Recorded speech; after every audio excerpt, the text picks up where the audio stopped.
Hello viewers, today in this video we will study our skeletal system. Our skeletal system, this entire skeletal system, it is made up of 206 bones. Total there are 206 bones and it is divisible into axial skeleton and appendicular skeleton. In axial skeleton this skull is there and in axial skeleton में this skull and this is vertebral column. In appendicular skeleton this is pectoral girdle, this is pectoral girdle, pelvic girdle, and these are the bones of arms and leg. Beside this is one more structure, chest cage. So let us first have a look on skull. This skull, it has this cranium, this upper part is cranium and this is face. In cranium this bone front में जो पूरी this structure, ये structure है, this is frontal bone, this is parietal bone, it is temporal bone where your external ears are there, temporal bone, and on the back this is occipital bone. This bone is occipital on the back side. Beside this some more bones are there. So have a look on a real skull. I will show you specific bones in a real skull here in table. This is real skull of a human and you can see this bone is frontal bone. This bone is frontal. Here this bone is parietal. This bone is temporal. Frontal, parietal, one parietal on this side, one parietal on that side. It is temporal. And on the back side you can see this bone is occipital. This is occipital bone. You can see the joints in close up. You can see the joints. These are fixed joints. These are fixed joints. You can see the joint between frontal and parietal, temporal. You can see it very clearly. Beside this, like this. This is the nasal bone, bone of nose, nasal. The anterior part of your nose is made up of cartilage. Only the upper part is nasal bone. These are the orbits where your eyeballs are fitted. This is upper jaw.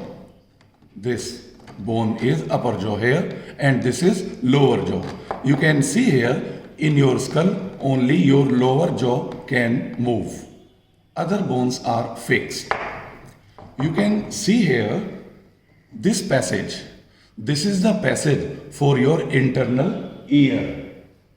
This passage goes to internal ear.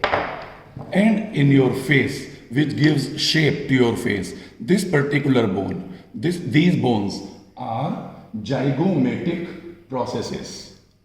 And this bone, ये वाली जो bone आपको दिखा दे रही है, this bone is sphenoid bone. Sphenoid bone you can also see inner side of your orbit of eye. Here, sphenoid bone. You can zoom it. Sphenoid bone. You can see the attachment of nasal bone with frontal. Nasal bone is attached with frontal bone. These are various foramens. These are the foramens for the provide space for the entry or exit of different nerves or blood capillaries. So this is upper jaw and I have separated the lower jaw. This is lower jaw. In your skull only this is movable. and it is attached like this here, and in this way it moves. Your jaw moves in this way. Is it okay? And this lower jaw bone is mandible and upper jaw bone is maxilla.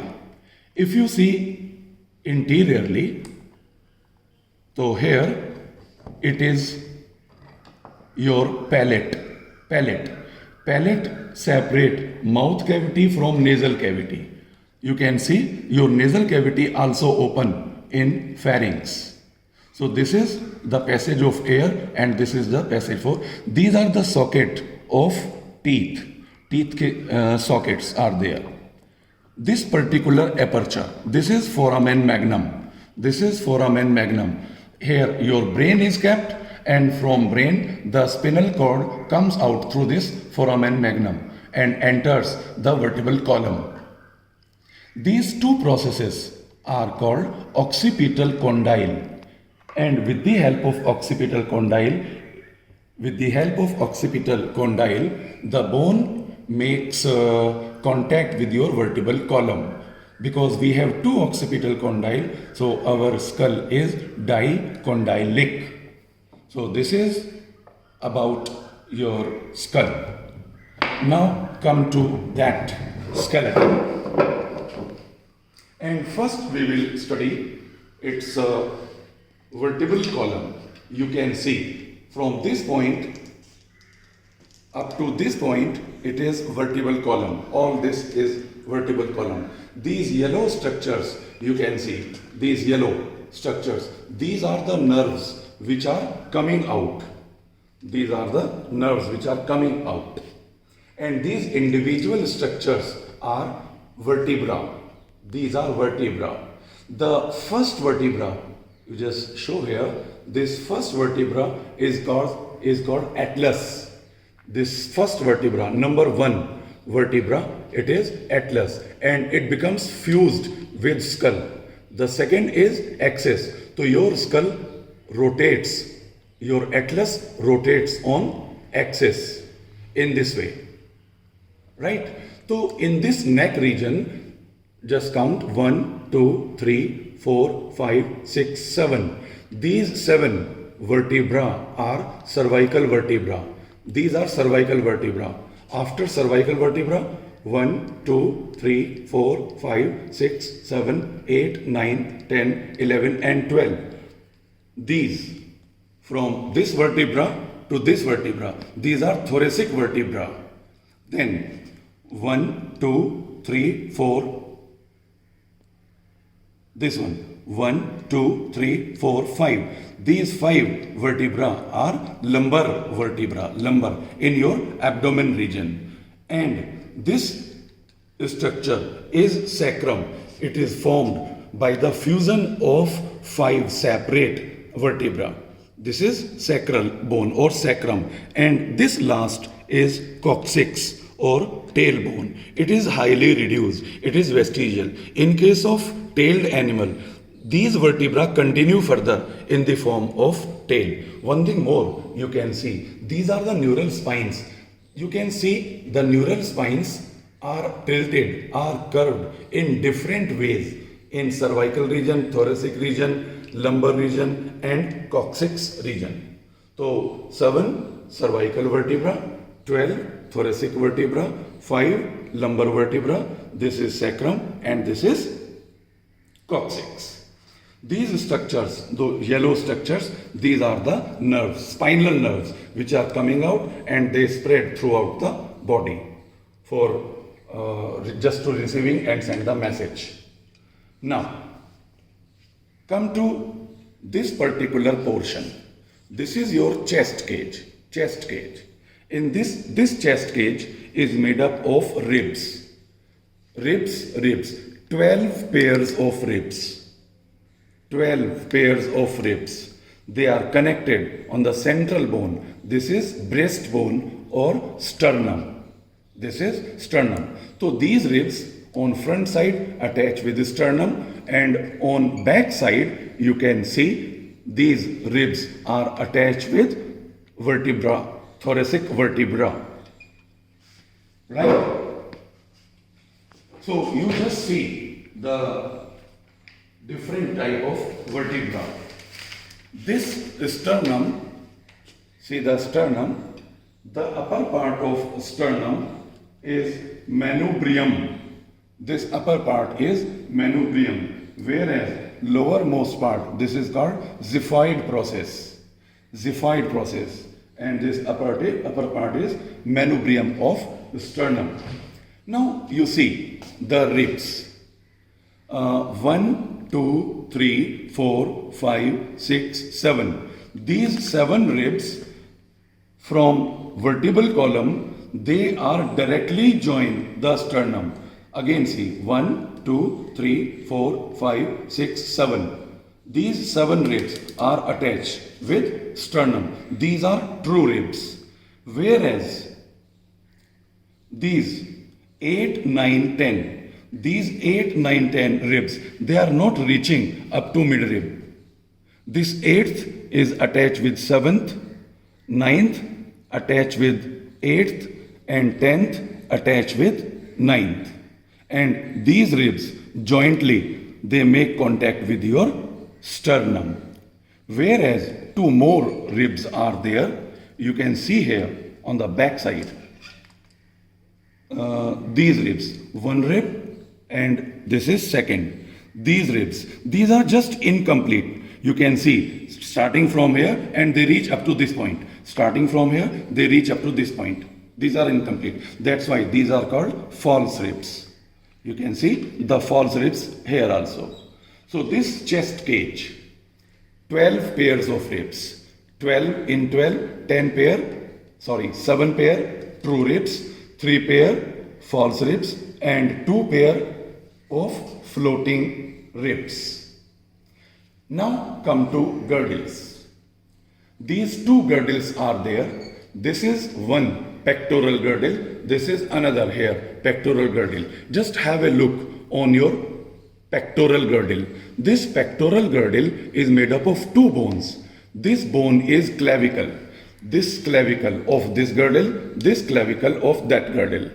The clavicle is attached with the first rib. This clavicle, it is also called collar bone. And this bone is shoulder blade or scapula. Shoulder blade or scapula. In this scapula, you just see a ridge is there.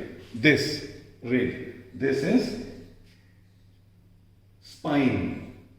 And one process you can show from here, this process of scapula, this is acromion process. Acromion process. So, acromion process is here. It is clearly visible. This is the spine of scapula, and this particular space is glenoid cavity where this bone is fitted. The bone is fitted in this way. You can see the acromion process from this angle. This is the acromion process of your scapula bone. Then come to pelvic girdle. In pelvic girdle, there are 2 pelvic girdle. One pelvic girdle, another pelvic girdle. The main bone of pelvic girdle. Between 2 pelvic girdle, you can see the sacrum of vertebral column. You can see the sacral part of your vertebral column.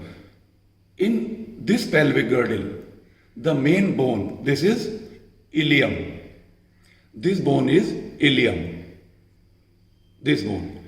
And this bone is pubis. Pubis. Whereas the lower bone, ye bone, this is ischium. This bone is ischium. I think now it is clear. Ischium, pubis, and ilium. There is a cartilaginous joint. The cartilage is present here, and this particular joint is called pubic symphysis. If you see this particular angle, this arch, if it is narrow, then it is pelvic girdle of male, and if it is somewhat wide, And these bones, ilium, these are curved, you can see here. But if they are exposed to outside, if they are exposed to outside, if they are expanded, then it is pelvic girdle of female, because here uterus and other uterus fallopian tubes are present during pregnancy. The uterus enlarges inside, it grows. That's why it needs space here. That's why pelvic girdle in female, they are expanded. Pelvic girdle. Now the bones of upper arm, your hand. This complete set of hand, it has 30 bones. 30 bones. The upper bone, this upper bone is humerus. This bone is humerus. Whereas the lower two bones, in these lower two bones, one is radius and this bone is ulna. You can differentiate between radius and ulna. Radius is somewhat thick, whereas ulna is comparatively thin. This is the head of humerus. This is the head of humerus, which remain fitted in glenoid cavity. And these processes are trochlea of humerus. This bone is radius, this bone is ulna, and they remain fitted. And on the back side, if you see, this process is there which prevent backflow of your hand. Your hand can move in this way, but not in that way, because of this particular process. So humerus, radius, ulna. Then this is your wrist. In the wrist, these are the carpals. These are carpals. These are 8 carpals. And this is your palm. In palm, 1, 2, 3, 4, 5 metacarpals. And these are your fingers, 4 fingers. In each finger, 1, 2, 3, 1, 2, 3. 3 phalanges are there. This is your thumb. In your thumb, there are 2 pieces, 2 bones are there. Right? So, humerus, radius, ulna, carpals, metacarpals, and phalanges. Total, you can see here, there are 30 bones. Now come to your limbs. Limbs. This is one limb. One limb. This is the bone of your thigh. This bone is the bone of your thigh. It is longest and hardest bone of your body. It is very strong because it bears most of the weight of your body. This femur. This particular structure you can see in the femur, this is the ball. This ball. And this ball remain fitted in this way in your pelvic girdle and provide movement. And this is the shaft of your femur. Here you can see condyles on the back side of femur. These 2 condyles are there. Condyles. Then lower part of your leg. Here, this is tibia. This is tibia and this is fibula. Very weak bone. Tibia and fibula. It is very strong bone. And this small piece of bone, free. It remains free. It is patella or kneecap. This is patella or kneecap. And this particular joint is your knee joint. Here a fluid is filled, synovial fluid, which provide lubrication to this bone. Beside, cartilages are also there, just a sort of cushion. Now come to foot. In your foot, these are tarsals. These are tarsals. Tarsals are 7. 1, 2, 3, 4, 5, 6. and seventh is on back side, 7. So 7 tarsals. This is your foot. Metatarsals 1, 2, 3, 4, 5. 5 metatarsals. Then these are the toes. 1, 2, 3, 4. इनमें 3 bones are there. And in this particular toe, the thumb of your foot, it is having 2 bones, phalanges. So in your foot, tarsals, metatarsals and phalanges.